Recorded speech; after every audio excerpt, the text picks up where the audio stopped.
¿Verdad? Vamos a Levítico capítulo 25 y vemos que son partes, estamos por concluir parte de esta porción del libro de Levíticos y vemos que en el hebreo se le conocen como porciones o lo que son parashot, ¿verdad? Que tú y yo son partes que tú y yo vemos de la misma manera, que están desglosados. Vemos como por ejemplo el encabezado en el capítulo 25, dice el año de reposo de la tierra, y vemos diferentes tipos de encabezados que nos ayudan a poder distinguir de cierto punto, y eso es con el fin y con el propósito de que se pudiera tener una lectura más completa, vamos a llamarle, o lo que se conocen como los parashot, dos ciclos en el hebreo, que son porciones de la palabra o porciones de la Torah.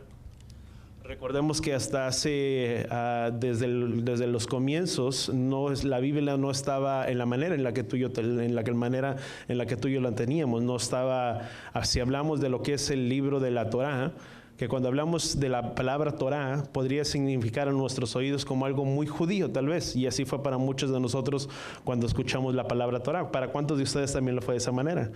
¿O fue el único que tal vez lo escuché de esa manera? ¿Verdad? Si hablamos de la palabra Torah, podríamos entender lo que es algo como muy judío y poder decir, bueno, pues no somos judíos porque tenemos que guardar, vamos a llamarle lo que es la Torah. Pero si vemos en realidad lo que es debido a las malas traducciones, aun si tú y yo vemos en el libro de los Evangelios o en el libro del Nuevo Testamento, que erróneamente a veces llamamos como el Nuevo Testamento, porque no es que haya sido nuevo en sí una manera, sino que es el pacto renovado, podríamos decirlo. Recordemos que Yahweh había dicho en el libro de Jeremías, dice que Él haría un nuevo pacto con la casa de Israel, donde Él escribiría su ley y sus corazones ¿dentro de dónde? Dentro de nuestros corazones. Cuando Jesús, y cuando hablamos acerca de Jesús, estamos hablando de Yeshua, que es el nombre de nuestro Padre. Aun cuando hablamos del nombre de Yahweh, si vemos en las traducciones, en el libro de los Salmos, hay muchas traducciones donde tú y yo encontramos en el libro de los Salmos donde dice bienaventurado es Ja, porque Ja es su nombre, y hay varias expresiones en el libro de los Salmos que tú y yo encontramos la expresión, la palabra Ja, ¿verdad? Y bendito y exaltado sea Ja, pero si recordamos la palabra Jota no vino a existir hasta el siglo XVI.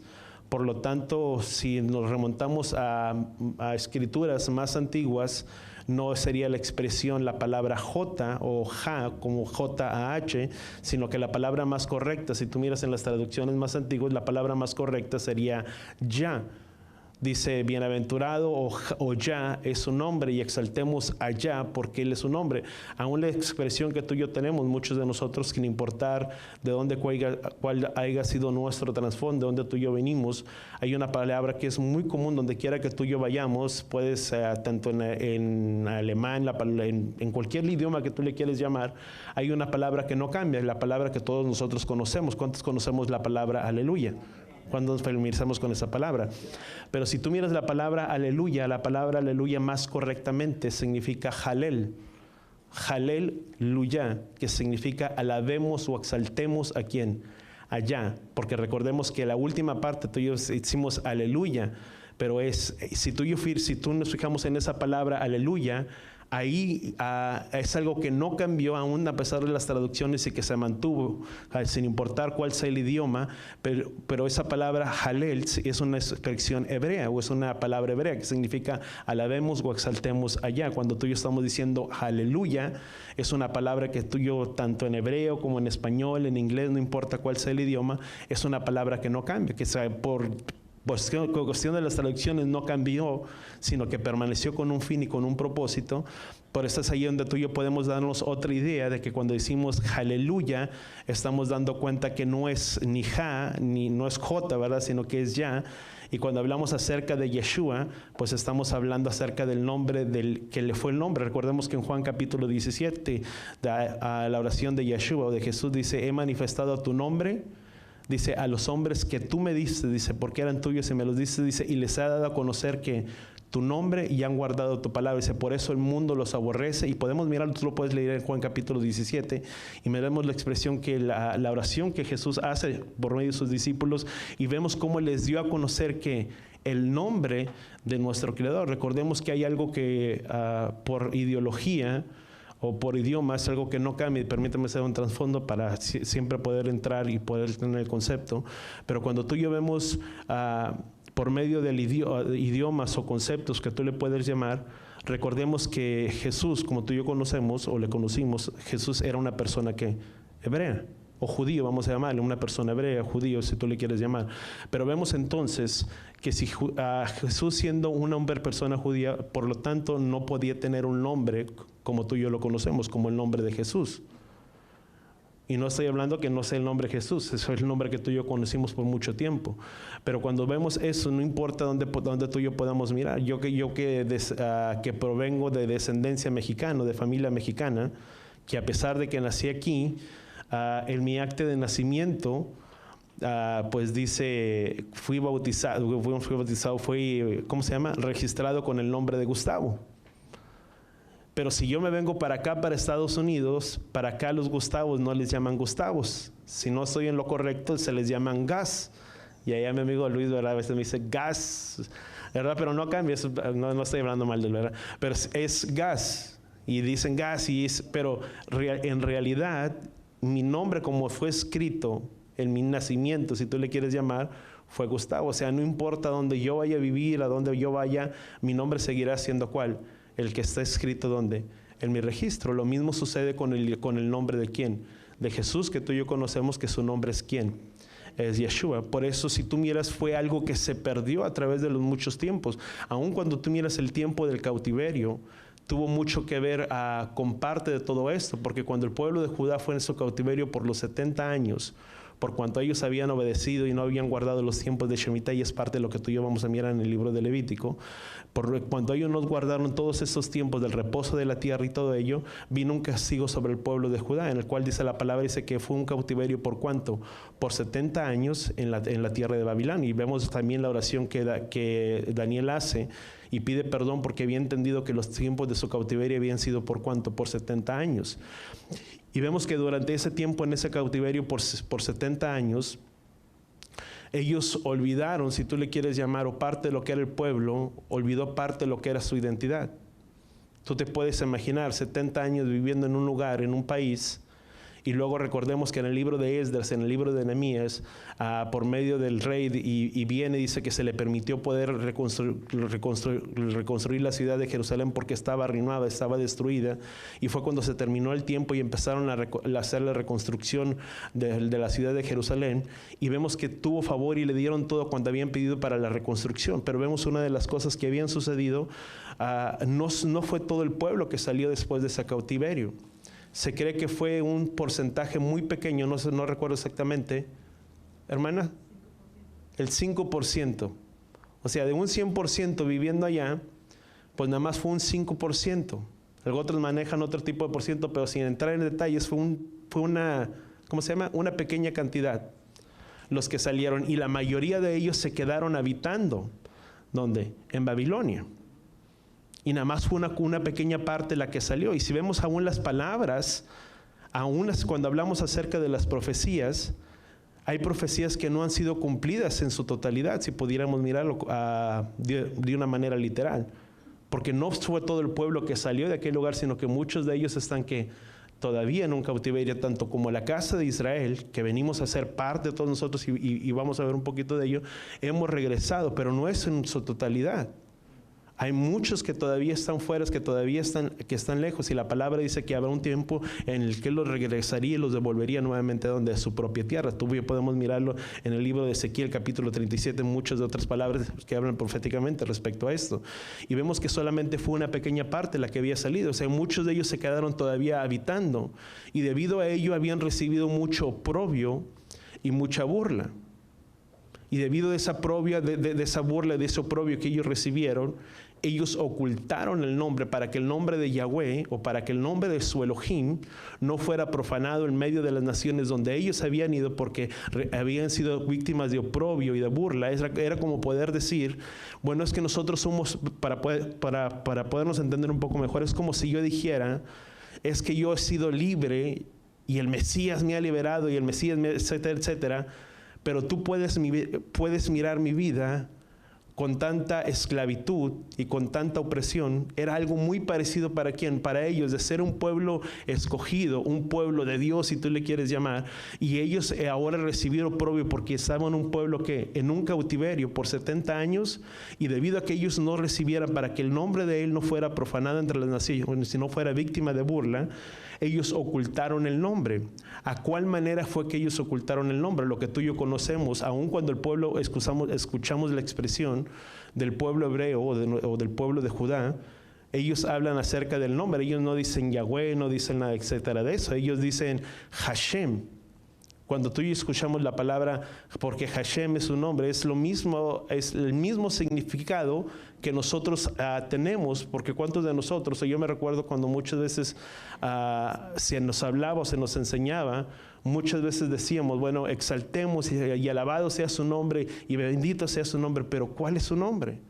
Porque hablamos, o muchos de nosotros nos recordamos, yo me recuerdo muchas veces, y decíamos, bueno, y exaltado y bendecido y exaltado sea su nombre, pero ¿cuál es su nombre? Porque es la misma expresión que el pueblo judío tiene. Cuando ellos hablan acerca de Hashem, ellos están hablando, dice, exaltado sea el nombre, pero ¿el nombre de quién? Ellos saben a quién se refieren, pero ellos ocultaron su nombre para que su nombre no fuera profanado. Ahora cuando tú vienes a las escrituras del libro de Juan capítulo 17, Yeshua hace una declaración porque el nombre de él había sido quitado en medio de todo el pueblo y no había quien pronunciar el nombre, si tú le quieres llamar, de Yahweh. Y es cuando Yeshua dice, porque les he dado a conocer tu nombre. Dice, a los hombres que tú me dices, a ellos les di a conocer tu palabra, dice, y son míos, dice, y son uno, así como tú y yo somos uno, dice, por eso el mundo que los aborrece. Y vemos que Jesús hace una declaración muy importante cuando dice, les dio a conocer y a declarar quién, el nombre de quién, de nuestro amado Mesías, de nuestro Salvador. Ahora, cuando tú y yo vemos parte de esta porción, cuando entramos, vamos a Levítico capítulo 25. Vemos que entonces son porciones como muchas veces se le denomina o se le hablan, y la palabra en el hebreo, vamos a decirlo en el hebreo, se le denomina esta palabra bejar, que significa, habla precisamente acerca del año, ¿cómo se llama? Del tiempo del Shemitah y del jubileo, aún del tiempo del Shabbat, que nos hablan que son tiempos muy importantes, y que Elohim desea, ¿sabes? Voltea con la persona que está a tu lado y dile, Él desea o Dios desea que tú y yo tengamos descanso. ¿Cuántos sabemos que hay un descanso que Él ha preparado para nosotros? Cuando tú y yo podemos mirarlo, cuando tú y yo hablamos del día sábado o estamos hablando del día de reposo, aun cuando tú y yo, si miramos un poquito más atrás, tú y yo tenemos nombres para darles los nombres a cada uno de los días, el día domingo, el día lunes, martes, miércoles, etcétera. Pero si tú miras en el principio de la creación, cuando Yahweh o cuando Dios comenzó a formar todo lo que hay en este universo, dice, y en el primer día Él hizo esto, y en el segundo día y el tercero, no ves que reciba ningún nombre, mas el séptimo día es un nombre, es un día que sí tiene nombre. De todos los días que Elohim o que nuestro Creador hizo, hay uno que lo puso por encima de todos los demás días y por separado. A ese día Él le dio el nombre de Shabbat o de reposo.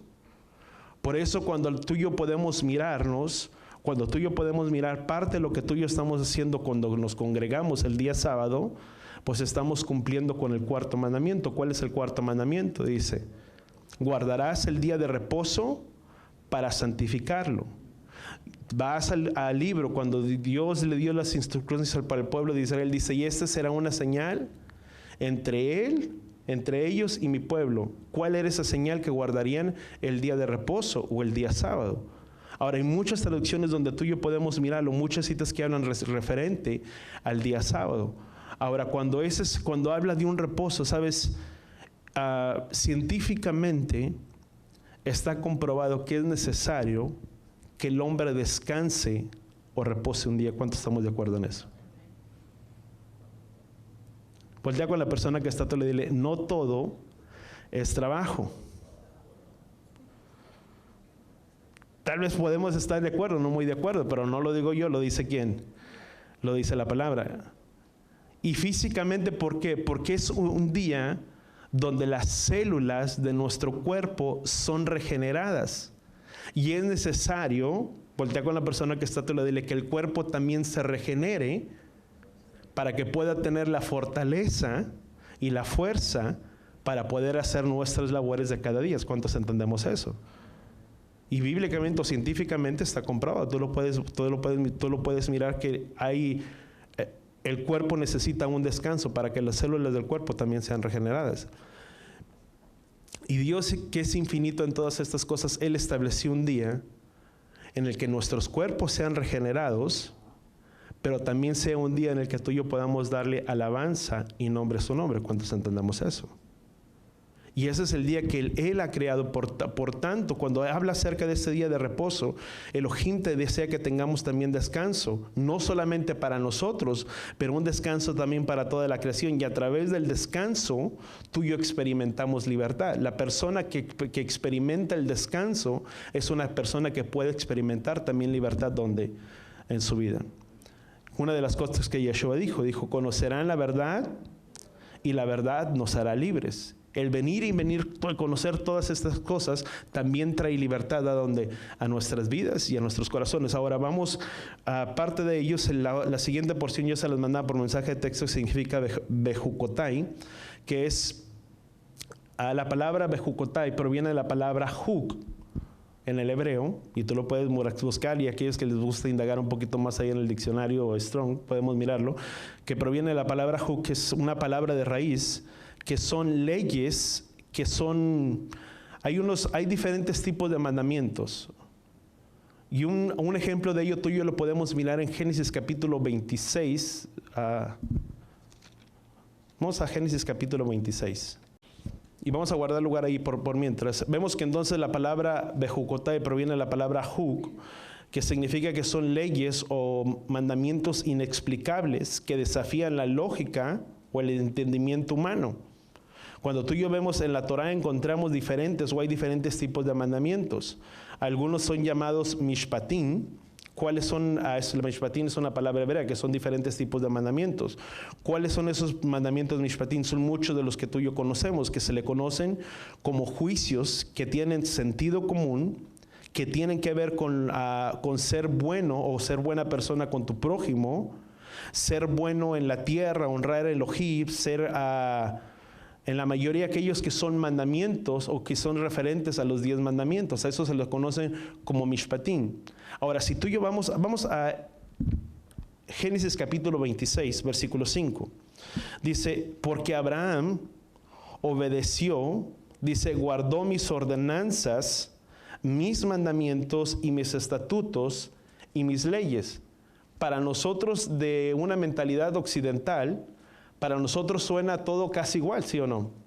Porque para muchos de nosotros a veces conocíamos como mandamientos, ordenanzas, estatutos y leyes como una misma cosa, ¿sí o no?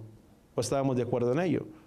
Porque hacíamos referente, decíamos, bueno, son sus mandamientos, son sus preceptos, son sus leyes, y mirábamos todo de una misma manera. Pero cuando vemos, dice, y Abraham, dice, obedeció y guardó mis ordenanzas, mis mandamientos, mis estatutos y mis leyes. Cuando hablamos de los mandamientos, ¿referente a qué estamos hablando?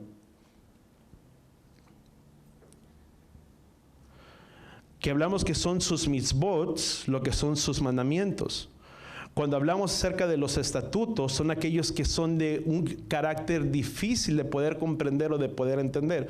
Un ejemplo de ello, tú puedes mirar, cuando hemos leído el libro del Antiguo Testamento, en el Antiguo Testamento, cuando Dios da las ordenanzas para los sacerdotes y todo lo que tenían que hacer, y habla acerca de la vaca bermeja o de la vaca roja, y que las cenizas de esa vaca servirían ¿para qué? Para santificar o purificar los utensilios ¿de dónde? Del tabernáculo.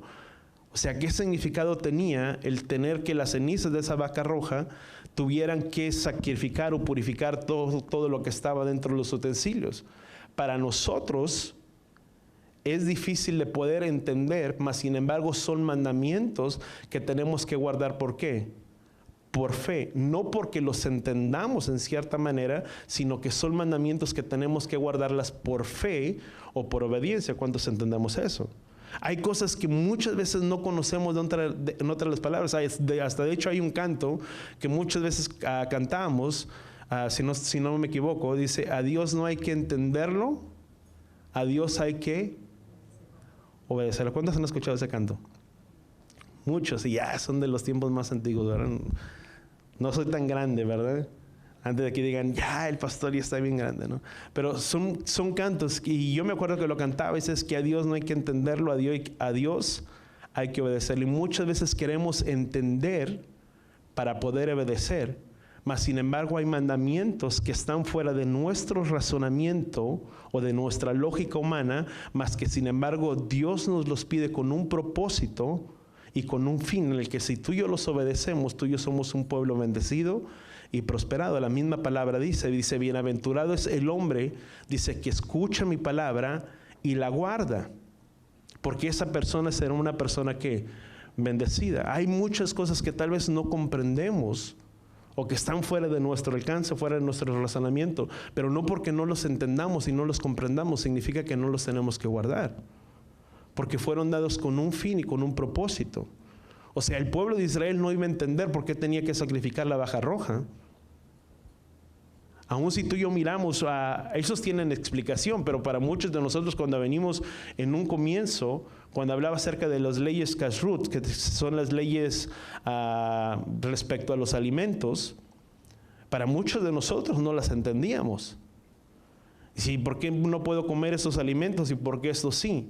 Que hay una respuesta, sí. Si tú miras más adelante y científicamente hay un propósito y lo que cada uno de los animales significa y aquellos que estaban representados, y aún hay un mandamiento en el cual los animales que eran puros, que podían ser comidos, eran aquellos animales que Dios había destinado, y aquellos que no podían ser comidos, ellos eran aquellos animales que el Elohim, que Dios no había destinado para el consumo del ser humano. Y entre los mandamientos que tú encuentras dentro de los mandamientos escritos de esa palabra, decía la palabra, dice que si ibas a matar un animal, hasta en eso Él tiene cuidado de los animales, de que si ibas a matar un animal, tenía que ser de que un solo qué. Si ibas a matar un animal, tenía que ser de un solo qué, golpe.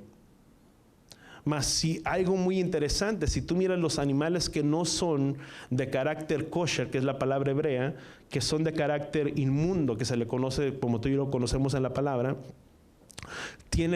esos animales tienen tienen dos venas que corren, que llevan sangre o oxígeno al cerebro. Por lo tanto, cuando el animal era degollado, pues de una sola vena, pues era fácil. El animal moría y no sufría.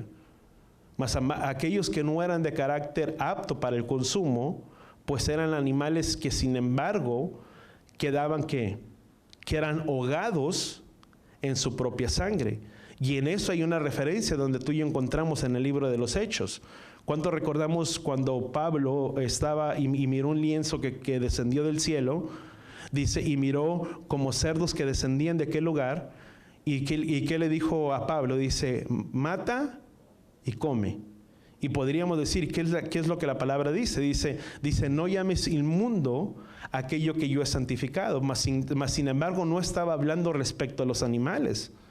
Porque si tú sigues leyendo el contexto de ello, el contexto de la palabra, era porque después vinieron ciertos hombres que vinieron al encuentro de Pablo, que entre ellos era Cornelio y muchos de ellos, y porque eran hombres que no eran judíos. Y para la cultura judía, una persona que no era judía era una persona que era detestable, o era una persona inmunda.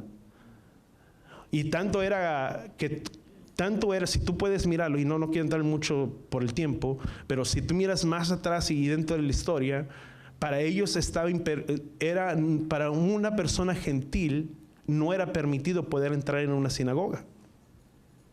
No podían entrar a una sinagoga. No les estaba permitido. Los únicos que podían entrar en una sinagoga, ¿quiénes eran? Era el pueblo judío. Por lo tanto, cuando tú y yo vemos que Pablo perseguía a todos ellos, y eran aún los que estaban en la sinagoga, eran personas judías que habían comenzado a poner su confianza ¿en quién?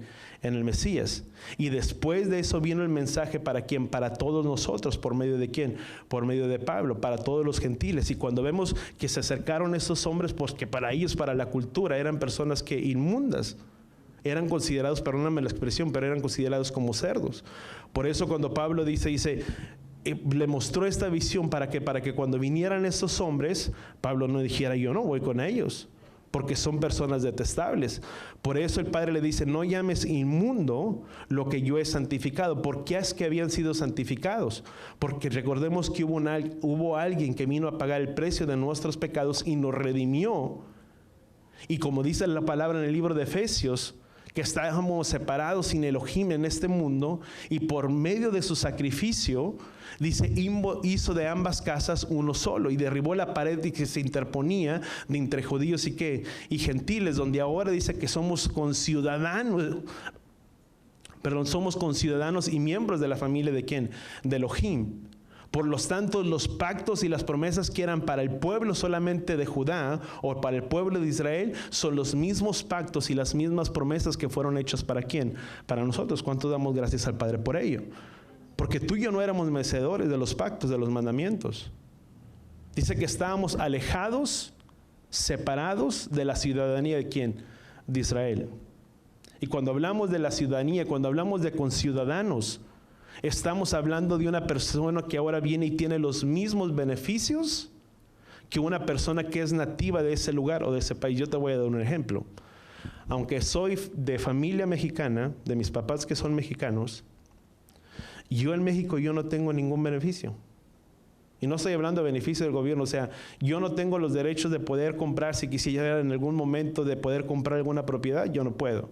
O si quisiera sacar alguna tarjeta, yo no puedo, porque me pedirían, ¿cuáles son? CURP y ¿cuáles otros?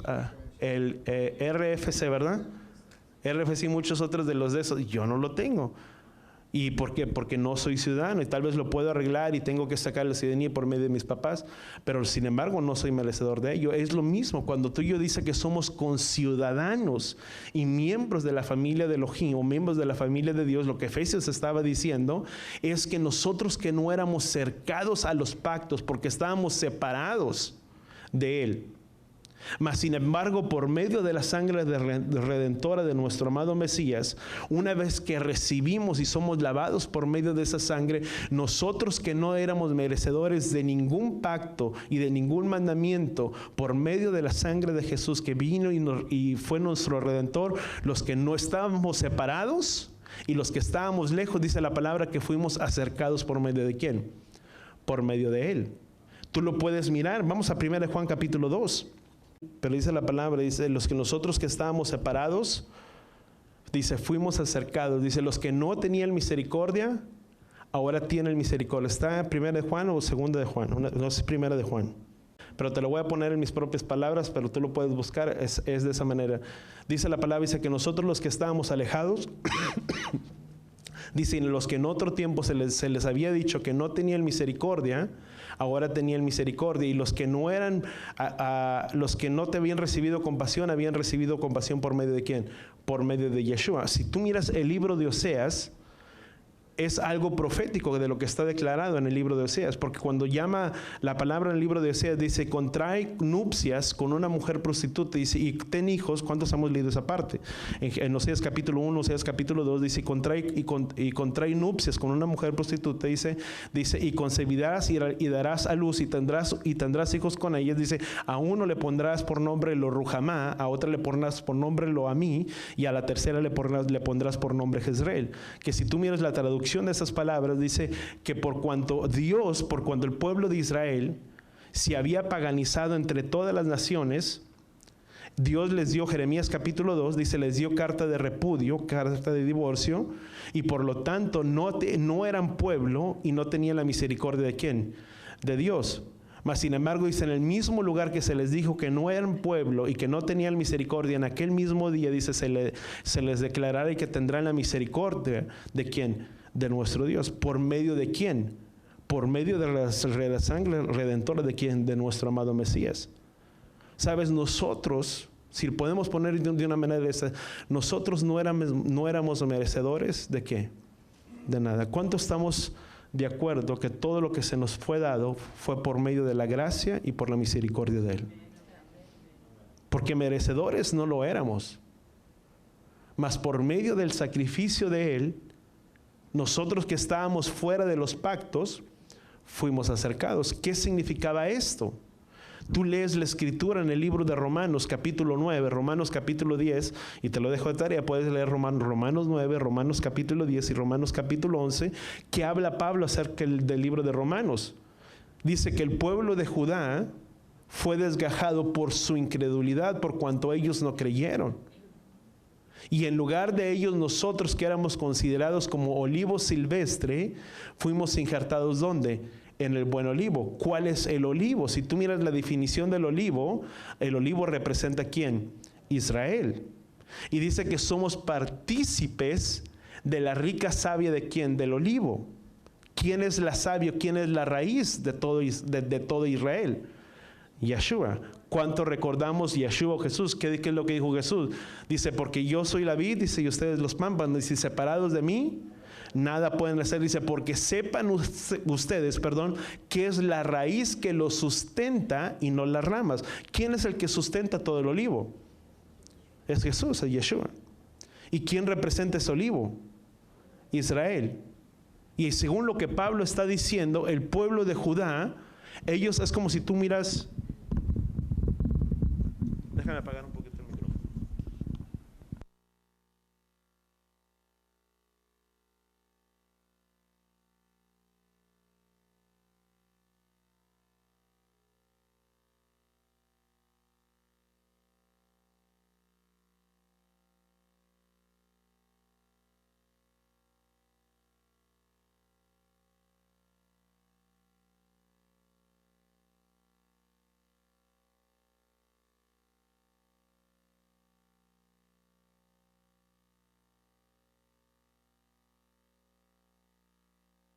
Y los pactos y las promesas que estaban dadas para el pueblo de Israel, y déjame, ¿por qué lo digo de esta manera? Porque el único pueblo, si tú lo miras escrituralmente, el único pueblo que recibió promesas de ser bendecido, de ser prosperado y de ser guardado, no fue ninguna de las naciones alrededor.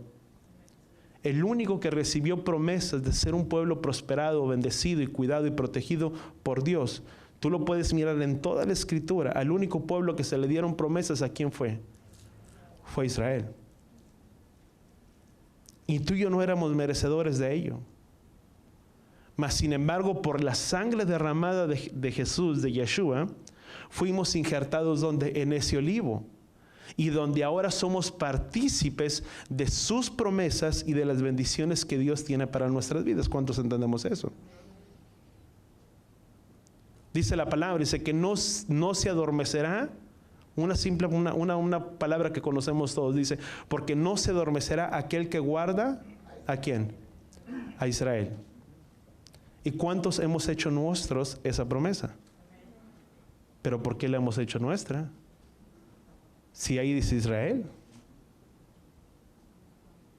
¿Sí o no? Porque cuando tú y yo nos identificamos con Israel, esas promesas vienen a ser ¿para quién? Para nosotros. El Salmo 23, que muchos conocemos. Yahweh es mi pastor, nada me faltará. En lugar de delicados pastos, que me pastoreará, me guiará por sus sendas de justicia. Y podemos seguirlo leyendo y recitando, por amor a su nombre. Pero ¿para quién fue dado esa promesa? Para Israel. Porque Dios le dijo a su pueblo de Israel, dice, porque yo seré su Dios y ustedes serán ¿qué? Mi pueblo. Dice, y sucederá que aquellos que quisieran acercarse a mí, para que Él sea nuestro Dios, si tú le quieres llamar, una misma será la ley, tanto para el nativo como para el extranjero. Donde tú y yo somos partícipes de sus promesas, de sus bendiciones. Pero también la misma ley y los mismos mandamientos que fueron dados para el pueblo de Israel son las mismas leyes y los mismos mandamientos que fueron dados ¿para quién? Para nosotros. ¿A quién se le dieron los 10 mandamientos en el monte Sinaí? A Moisés, para que los diera ¿a quién? A conocer ¿a quién? A su pueblo. Mas sin embargo, sin importar cuál sea nuestro trasfondo, de donde tú y yo vinimos, hemos adoptado y hemos tenido como una norma de que los mandamientos o los 10 mandamientos son la norma que gobierna nuestras vidas y nuestros corazones. ¿Cuántos estamos de acuerdo en ello? Mas sin embargo fueron dados ¿para quién? Para Israel. Ahora, las promesas que fueron dadas también para nosotros. Y cuando hablamos de todas esas promesas que Dios trajo, esa vez Él no nos dejó fuera de que tú y yo fuéramos merecedores. Dice, porque yo soy el camino, la verdad y el camino, y nadie va al Padre si no es por medio de mí. La única manera para tú y yo podernos acercar ¿a quién? Al Padre, es por medio de la sangre ¿de quién? De su Hijo. ¿Cuántos estamos de acuerdo en ello? Dice, porque no hay otro mediador entre Dios y los hombres, porque yo soy el camino, la verdad y la vida, y nadie va al Padre si no es por medio de Él.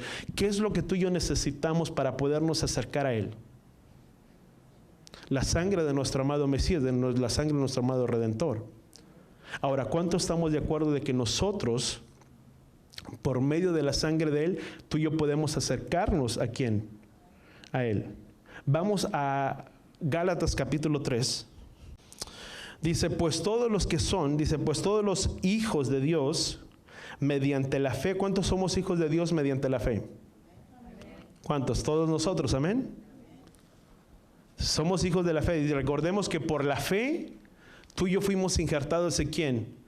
En el olivo. Y por medio de ese olivo se nos dio, suyo venimos a ser parte de quién? De todo su pueblo, si tú le quieres llamar, por medio de Israel.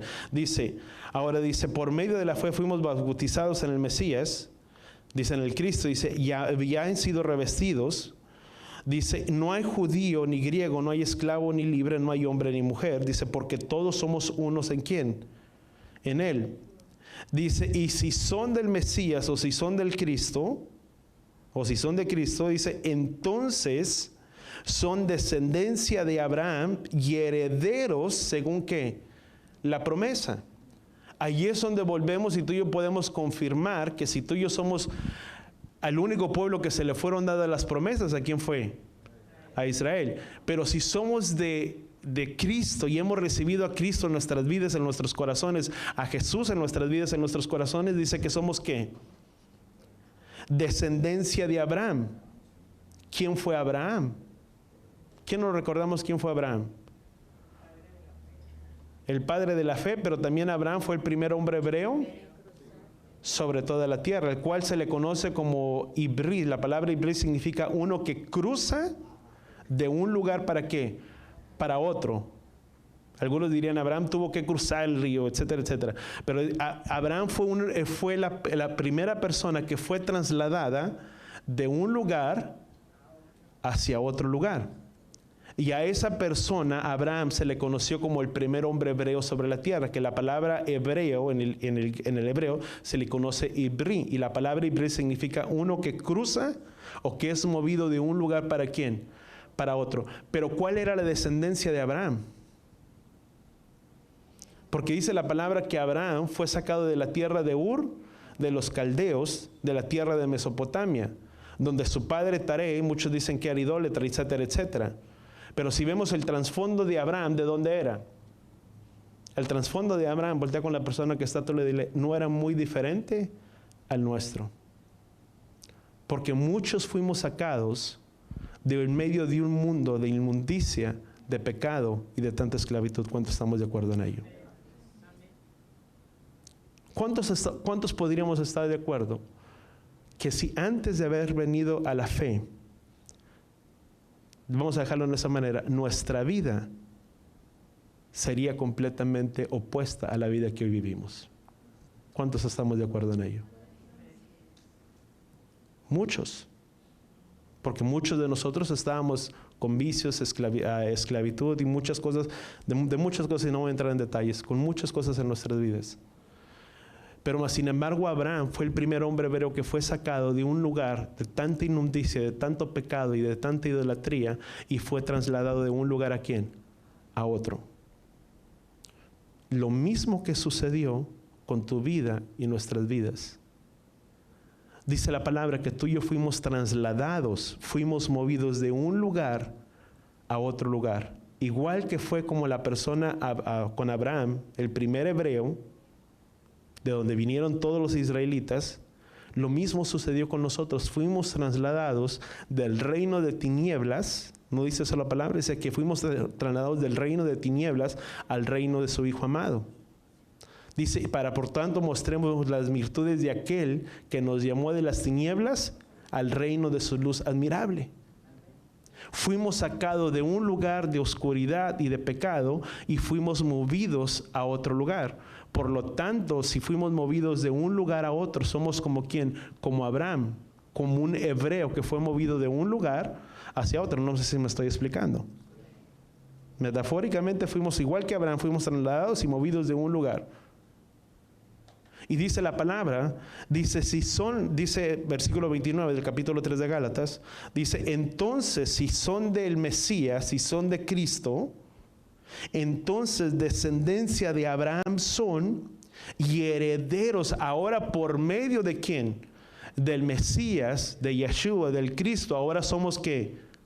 Herederos según la promesa. Antes de eso, voltea con la persona que está a tu lado y dile, no había nada. ¿Cuántos estamos de acuerdo en ello? No había nada para nosotros. Sino fue por medio de poner nuestra fe en ¿quién? En el Mesías, que ahora tú y yo somos herederos según la promesa. ¿Y a quiénes le fueron dadas las promesas?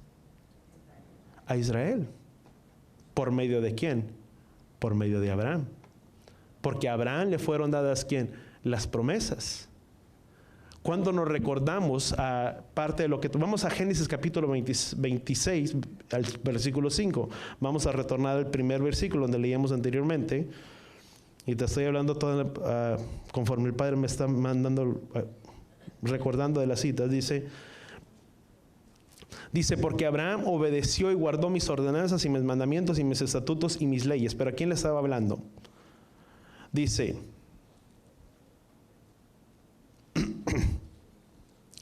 Dice, te multiplicaré, dice, tu descendencia como las estrellas del cielo, y se te haré tu descendencia y todas esas tierras, y tus simientes serán bendecidas, y todas las naciones de la tierra. Dice, porque Abraham me obedeció. ¿A quién le estaba hablando? A Isaac. Dice, por cuanto a tu padre Abraham me obedeció, dice, y guardó mis ordenanzas y mis mandamientos y mis estatutos y mis leyes. Dice, y habitó Isaac, ¿dónde? En Gerar. Pero por medio de, ¿a quién fueron dadas las promesas? Abraham. Y por cuanto Abraham fue obediente en todo, y cuando habla en todo, estaba hablando que recordemos que hay diferentes tipos de mandamientos. Y si metemos ya un poquito más en detalle, están lo que son los mandamientos que son de carácter moral, que es respecto a nuestro prójimo, etcétera, etcétera. Y hay mandamientos que ya decíamos que están fuera de nuestro alcance, nuestro mandamiento, y aquellos que son sus mandamientos, que se le conocen en el hebreo como mitzvot. Ahora, cuando hablamos de mitzvot, ¿cuántos mitzvot hay? 613. Que dice uno, si no puedo guardar 10, ahora 613. Pero ¿sabes qué es lo interesante de esto? Que cada uno de los 10 mandamientos cae directamente relacionado con cualquiera de esos 613 mandamientos. Te voy a dar un ejemplo. Cuando dice la palabra, dice, y no agregarás medida falsa. Eran uno de los mandamientos que Yahweh dio para el pueblo. Dice, no transgredirás los linderos de la propiedad de tu prójimo. Y muchos de otros mandamientos, ¿cómo tú lo aplicas? ¿En qué mandamiento cae? No robarás. Algo otro dice, no darás falso testimonio. Cuando habla de ese falso testimonio, cuando iban delante del juez, dice que no serías sobornado, mas que serías imparcial entre juicio que justo y lo que es justicia. En otras palabras, no porque sea buen compañero o te caiga bien esa persona significa que mentirás, porque eso sería que actuar injustamente o ser falso juez delante de tu prójimo. Y la palabra dice, no darás falso testimonio en contra de ¿quién? De tu prójimo. Dice, amarás a tu prójimo como a ti mismo. Ahora, cuando dice la palabra, amarás a tu prójimo como a ti mismo, ¿sabes? No estás nada más guardando ese mandamiento. Porque cuando tú amas a tu prójimo como a ti mismo, tú no vas a codiciar la mujer de tu prójimo. Tú no vas a codiciar la casa de tu prójimo, el asno ni el buey de tu prójimo, como dice el Antiguo Testamento. Por eso cuando Jesús les dijo, dice, un nuevo mandamiento les doy. Amarás a tu prójimo como a ti mismo. Pero ese mandamiento ya estaba escrito en el Antiguo Testamento. Si no me equivoco, creo que es Levítico 9 o Números capítulo 9. Estamos ahí, pero creo que es Números. Pero dice la palabra, dice que ya existía ¿desde dónde? Desde el comienzo. ¿Y sabes por qué? Porque cada uno de nosotros tiene nuestra propia manera de amar. Sabes, el amor es relativo. Ya los que me conocen ya sé. O sea, el amor es relativo. Tú puedes mirarlo en la expresión de un niño. El niño es, mi papá me ama y mi mamá me ama si me compran todo lo que yo deseo. Y si te pones más extremista, como yo me recuerdo, y no sé por qué lo dije, y yo le decía a mi mamá, háblale tú a mi papá. Porque yo estaba tan indignado con mi papá porque no me había comprado. Y por lo tanto yo deducía que mi papá no me amaba. Qué ironía. Porque a veces estamos tan acostumbrados de que si alguien nos complace en lo que queremos, tú me amas. Pero si no cumples mis expectativas, tú no me amas. Pero ¿cómo guardas ese mandamiento? Porque todos decimos, es que yo amo a mi prójimo, a mi manera, pero yo te amo. ¿Sí o no? Yo nada más te digo palabras feas y no soy como aquel que te golpea. Por lo tanto, yo sí te amo, porque yo no te agredo físicamente, pero tal vez verbalmente sí. Y sabes, el amor es relativo en muchas maneras. Pero ¿cuál es la manera y el estándar de medida en la cual tú y yo debemos de amar? Nuestro modelo de comparación, ¿sabes quién es? Es Jesús, es Yeshua, nuestro hermano que está a tu lado, porque la característica del ser humano es compararse con aquel que está inferior a él, o con aquel que es peor que él, con ese nos comparamos, porque nunca te vas a comparar con aquel que es mejor que tú. El ser humano dice, no, yo soy bueno, pero este es así, yo soy mejor que él. Cuando dijeron, maestro bueno, dice, ¿qué debo de hacer para tener la vida eterna? Dice, no hay ninguno solo bueno, sino excepto ¿quién? Él. Dice, ¿y qué le dice? Bueno, ¿y qué debo de hacer para tener la vida eterna? Dice, vende todas tus propiedades, vende todo lo que tienes. Y dice que al instante el hombre se entristeció y se fue. Pero sabes, no era en una manera que vendiera todo, o sea, que dejara todo y que se desatendiera de todo. No, el propósito era que su principal o su enfoque fuera ¿quién? Fuera él. Si me amas, guardarás mis mandamientos. Porque cualquiera que ama a padre, madre, hijos, nietos, familia, etcétera, etcétera, más que a mí, no puede ser digno de mí. Y no estaba diciendo que cualquiera que aborrece, que cualquiera que odia, no. Es cualquiera que pone en primer lugar a la familia, etcétera, etcétera, antes que él. Porque nuestro primero, ¿quién debe de ser? Él. ¿Y sabes por qué él debe de ser tu primero? Porque nadie puede amar de una manera correcta hasta cuando tú y yo hemos recibido el amor de ¿quién? El amor de él. Hasta que tú y yo tenemos ese amor de Yeshua en nuestras vidas, en nuestros corazones, podremos amar de una manera correcta y de una manera que verdadera. ¿Por qué? Porque nadie puede dar lo que no tiene. ¿Cuánto estamos de acuerdo en ello? Si yo no tengo amor, yo no puedo dar amor. Pero cuando yo tengo el amor que lo he recibido de aquel, puedo amar a mi prójimo de la manera que es correcta. Un ejemplo te voy a dar. Solamente tú puedes amar, o mejor dicho, solamente tú puedes perdonar una vez que tú has recibido el amor del Padre sobre tu vida. Porque hasta que no hemos recibido ese amor en nuestras vidas, en nuestros corazones, estamos incapacitados el poder perdonar a nuestro prójimo y poder amarlo como a nosotros mismos, porque siempre estará por delante la ofensa y la herida que la persona me hizo. ¿Y por qué lo tengo que perdonar? Si me hirió, si me ofendió. ¿Acaso no dijo Yeshua, dice, orar por vuestros enemigos, por aquellos que os maldicen? ¿Y cuántas veces tenemos que perdonar? ¿Hasta 70 veces qué? 7. Y déjame decirte que son muchas. O sea, un día no te basta para poder perdonar tantas veces. O sea, ¿cuántas veces tienes que perdonar? Las que sean necesarias. Dice, y perdonar para que vuestro Padre que está en los cielos también los perdone a ustedes.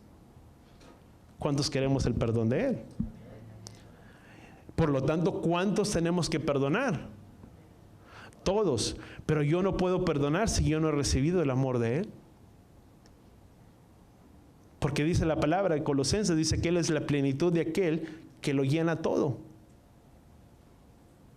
Ese vacío y esa área en mi vida que tal vez está tan difícil que no me permite, cuando yo le tengo a Él, yo puedo tener esa capacidad de ¿quién?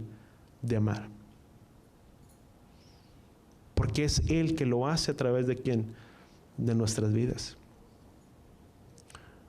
Por eso cuando tú y yo vemos todas las palabras, amado, que están escritas en esta palabra, sabes, no las miremos nada más simplemente, y sabes, ya no entré en parte de lo que era la parte de la porción, pero sino cuando tú y yo aprendemos a mirar las cosas, hay tantas promesas que están escritas ahí en la palabra, y que muchas veces pensamos y decimos, bueno, es que eso lo hizo para el pueblo de Israel, sin entender que eso que Él hizo, lo hizo por ti y por mí, porque por eso dice la palabra, dice que todo lo que fue escrito en épocas pasadas fue escrito para enseñanza y para instrucción nuestra, para que por medio de ellas tú y yo tengamos la esperanza. Que cuando tú y yo decimos que Israel, que Dios peleó por su pueblo de Israel, Él es el mismo Elohim, el mismo Dios. Voltea con la persona que está a tu lado y dile, que pelea por ti y por mí, el mismo Dios que pelea nuestras luchas y nuestras batallas. Porque le tenemos a ¿quién? A Él. Y cuando hablamos del día de reposo, sabes, es literal. Para mí fue algo, cuando yo entendí del día de reposo, para mí fue algo que chocó mucho dentro de, yo te lo voy a ser honesto, dentro de mi mente. No había un razonamiento, no era. Pero yo siempre me preguntaba, ¿cómo es que si soy cristiano, todos nosotros, sin importar cuál sea nuestra denominación, nos reunimos en el mismo día? Y cuando hablo acerca de ello, no estoy hablando mal de aquella persona que se reúne en domingo, estoy hablando de lo que el Padre viene y habla en nuestras vidas, en nuestros corazones. ¿Por qué? ¿Sabes por qué? Porque en el año 325, y te lo digo porque es parte de la porción que estamos leyendo aquí en el libro de Levítico capítulo 25, quien vino y cambió el día de adoración al día domingo fue Constantino, y tú lo puedes mirar hasta en Wikipedia, lo puedes encontrar. Fue Constantino. En el año 1566, si no me equivoco, en el Concilio de Trento, por medio del catecismo, se declaró abiertamente, y fueron estas las palabras, dice, me complace abiertamente el declarar que el día de reposo será el día domingo y no el día sábado. ¿Sabes? Hizo un cambio del día. Pero en ningún momento nuestro amado Mesías y nuestro Salvador vino y lo cambió. Por eso Jesús dijo, dice, porque yo soy el dueño y el amo de ¿quién? Del sábado. Y Jesús en sus palabras en Mateo capítulo 5 versículo 17 dice, porque no he venido a cambiar ni a abolir nada, dice, al contrario, he venido a cumplir ¿qué?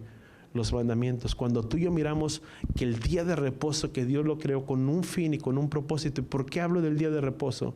Porque el día de reposo está ligado no solamente al día de reposo de nuestras vidas semanal, pero sino que también está ligado al reposo. Cuando tú y yo hablamos del tiempo del milenio, estamos hablando del Shabbat milenial. ¿Cuántos hemos escuchado del tiempo del milenio? Y cuando hablas de ese tiempo del milenio, dice que así dice, porque un día para Dios son como 1000 años, dice las Escrituras. Dice, y un día dice, ¿cuántos días fueron de la creación? 6. Y el séptimo descansó. A ese día se le conoce como el Shabbat o el día del milenio, donde reposaremos y descansaremos, donde traerá un reposo sobre nuestras vidas, sobre nuestras almas. Y a ese se le conoce como el tiempo del milenio, donde dice la palabra que Él reinará. Y si tú miras parte de lo que era el tiempo de Shemitah, Sabes, en el libro de los jubileos hay algo muy interesante, y ya con estos 5 minutos y termino. Yo leía en el libro de los jubileos, tú no lo vas a encontrar dentro de las escrituras, pero yo leía parte de algo de ello.